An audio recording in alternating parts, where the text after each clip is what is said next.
This city sure has changed. It feels, I don't know, liberated? The stifling atmosphere is gone now. Stifling? I never realized it felt that way to you. It wasn't just the city. You seemed stifled, too. I did? I know exactly what you mean. Jude still seems stiff to me. I'd like to see him get truly liberated. I could use some liberation myself, if you know what I mean. What? Come on, guys, seriously? But Jude is nowhere near as stiff as he was when we first met him. But he could still ease up a little. How can he be free when he's still holding back? Beautifully put. You two come together on the strangest topics. They make an amusing pair. I suppose that's just another thing that's changed.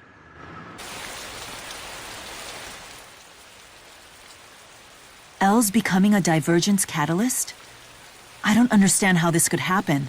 According to Victor, becoming a divergence catalyst is the price for using the clan's power beyond a certain limit. If Elle is the daughter of Luger from a fractured dimension, that would make her part of the Kresnik family. But she doesn't even seem to have access to Chromatus powers. Jude, you started to say something about this earlier. Do you remember what that was? I do. The pocket watch is the key to manifesting the Chromatus, right? But when Luger first transformed into his Chromatus, it was Elle that was holding the watch. So Luger has been using Elle as a conduit for his power. Do you remember how Luger couldn't transform into his Chromatus when we first met the other Mila? That's because Elle wasn't with us then.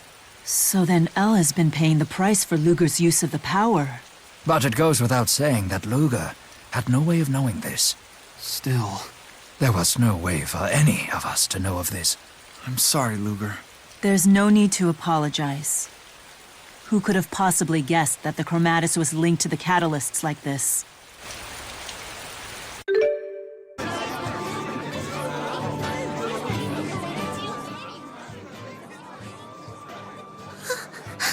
Elle, dear, are you feeling okay? I'm fine. Nothing matters anymore anyway.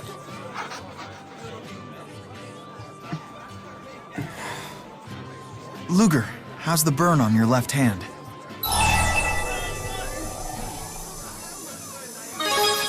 It's Elle we should be worrying about. I understand exactly how Elle feels. I've been there myself. Everything I'd done had been rendered meaningless. And convinced of that, I began lashing out at the people who were important to me. You're speaking of when Mila died on the Zenithra. Yeah. Leia was worried sick and trying to take care of me. And I threw the food she made for me against the wall. I had no idea. I figured Leia wouldn't say anything. I was awful to her. But she persisted in trying to take care of me. That's the only reason I recovered at all. So please, keep looking after Elle. Do everything you can. Okay.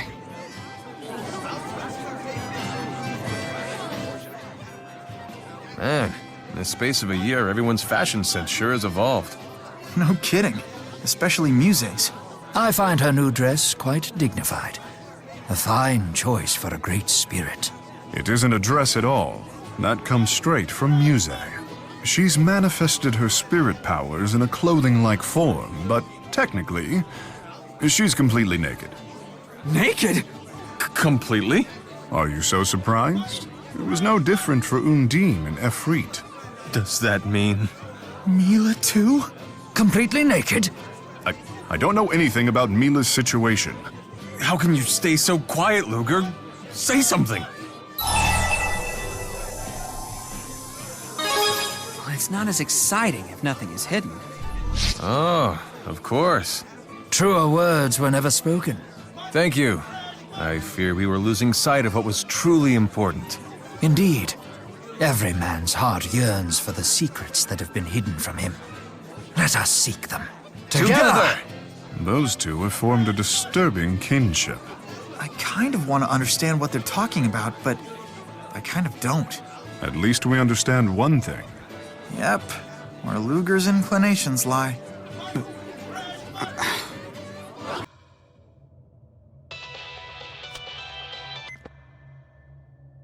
Mr. Kresnik, could you verify your current whereabouts?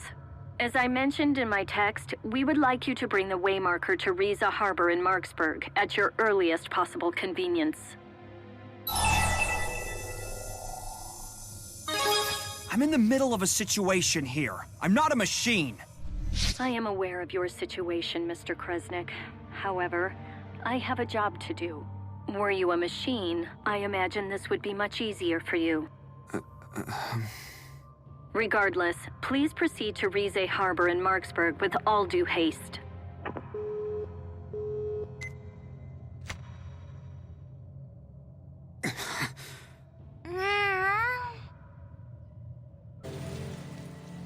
I hope Alvin's okay. Yeah. Oh, it's not that I don't trust him. It's just that this fractured dimension is kind of special. Did those two used to be friends? Friends? I'm not sure that's exactly it. But I'd like to think they were. It'd be too sad otherwise. The woman with the ring on her finger was once in love with Alvin. He knew that about her and, well, a lot happened between them. I see. But in our world, he wasn't able to save her. The cliff she was on gave way and he couldn't get to her in time. He was really broken up about it. Sounds like it was hard on you, too. Yeah, it was, but I'm okay now. Thank you. Anyway, I wasn't sure if he would be okay handling things by himself like that. But talking it over like this made me realize that all we can do is try to help. After all, he's the one who's getting hit the hardest by all this. As his friends, we have to support him. You know what I mean? Yeah, it'll be okay. Agria, watch over me. I won't give up, I promise.